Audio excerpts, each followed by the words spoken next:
Hey everyone, and welcome back to my channel. Today is going to be another quick how-to video on, drumroll, how to contour. So I've already got a full face of makeup, literally, but I left the contour out. Typically I do contour before I go in with the whole bronzing and blushing and highlighting and all of that jazz, but it just happened to work out today where I had some time to film a video. I had already done my full face, been out and about, decided to come back and just do a quick toot on how to contour. This is the Kat Von D Shade and Light Contour Palette.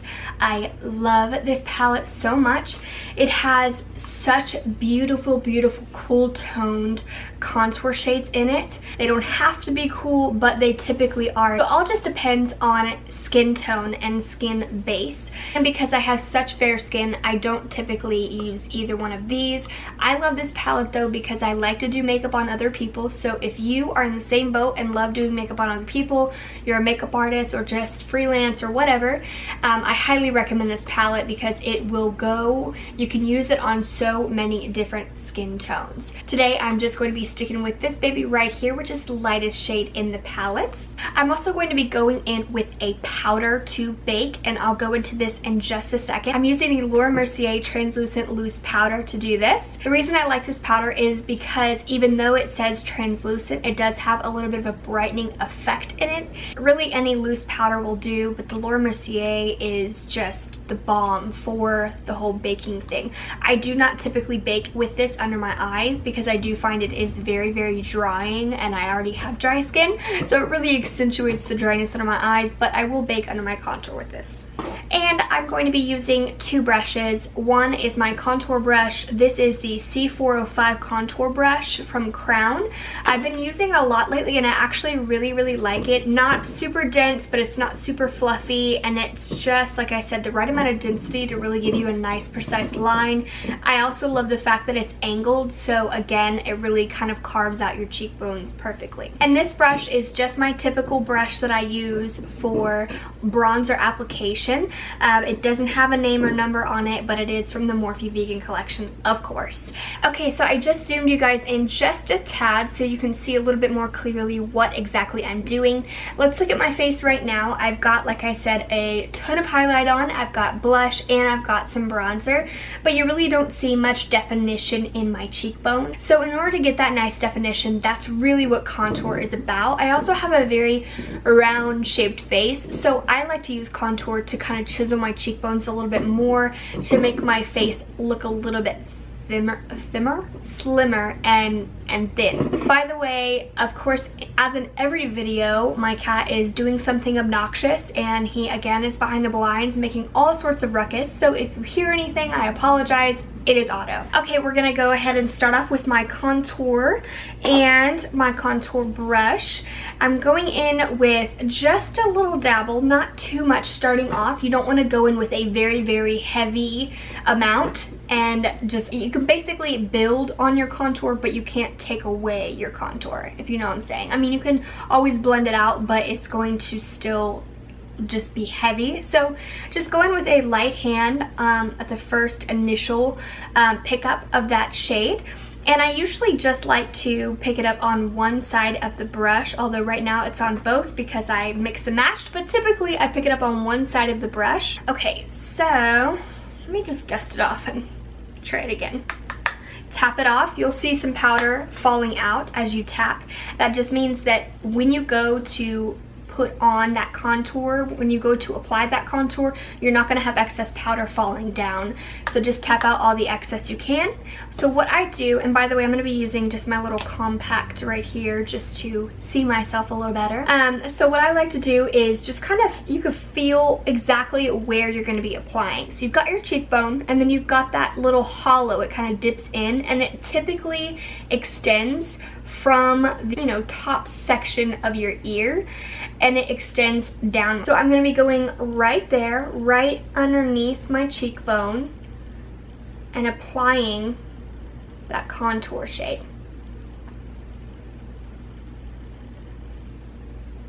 You can already see a little bit more definition. Pick up a little bit more, and I typically don't go any further than the very tail of my brow. You can bring it in more, but like I said in previous videos, if you bring the contour in all the way, what's going to happen is you're going to hollow your entire face and you're just going to look a little bit more chiseled and thin than you want to look. Well, maybe you want to look like that, more power to you, but that's typically what I do. So I'm just dragging it to right about there. Now obviously I'm not going to leave it like that because it is pretty harsh. So I'm going to go ahead and use this brush before I have any product on it, and I'm just going to buff it in. When you're buffing, don't buff downwards because you're going to defeat the purpose, and bringing the shadow down further is not going to do anything but make you look like you have a beard. So when you're blending it out, you want to blend it up, just like that.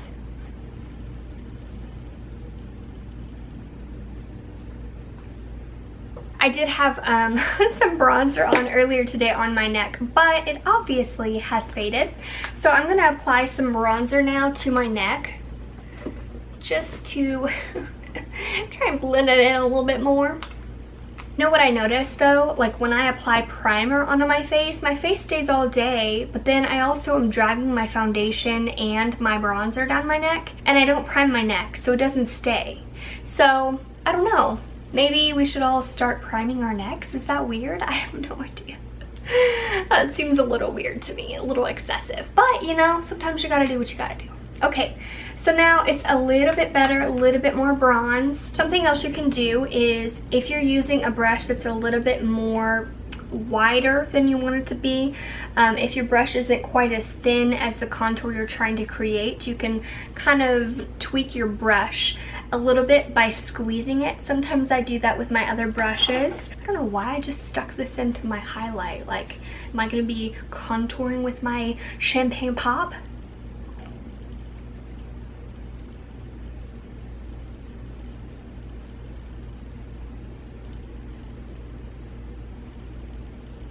Alright, what do y'all think? I like it. I'm using the Mercier. I'm almost out. I don't know if y'all can see that. I'm almost out. This stuff is really good, but you do use a ton of it for like basically no reason. Like, this stuff is gone pretty fast. So I tap off the excess. By the way, I'm using this Morphe M459. It's a perfect brush for either contouring if you like a really harsh contour, or for baking underneath your contour, because it has such a nice thin line and it is so thin and dense that it gets right up under that contour perfectly. I've got my product on here. Right underneath where we carved our cheekbones is where I'm going to place that powder. And I just a very tiny bit, I'll go up like a little bit above the lip, and the only reason I do that is just so that it's nice and clean all the way through. But for the most part, you're just making it nice and straight. If you want, you can bring the powder down to kind of enhance the highlightness underneath that contour, but you definitely don't have to. You can just place the line, but I typically like to balance out the highlight and just drag it a little bit down my face as well, so that that whole area is nice and light, really accentuating the contour. If you went and placed your powder and then wiped it away automatically, that would do absolutely nothing. Because it is a loose powder, if you apply it and then wipe it away, it does nothing. You have to give it time to bake. That's where the term comes in. You're baking because you're letting it set into your skin, so that when you do give it time and wipe it away, you're left with the brightening effect that it's given. So I typically wait about a minute and then wipe it away, and you can see that it stays. Okay, so it's been about a minute. The brush that I like to use is the Duo Fiber Real Techniques face brush, but I don't have that with me at the moment, so I'm just going to be using this brush. I wiped off any product that it could possibly have, and I'm just going to go in and wipe it away. Now, you don't want to go obviously crazy with it and wipe it upwards to get rid of that contour, so just sweep it right where it is. You see how it leaves that highlight so that it really chisels your contour even more.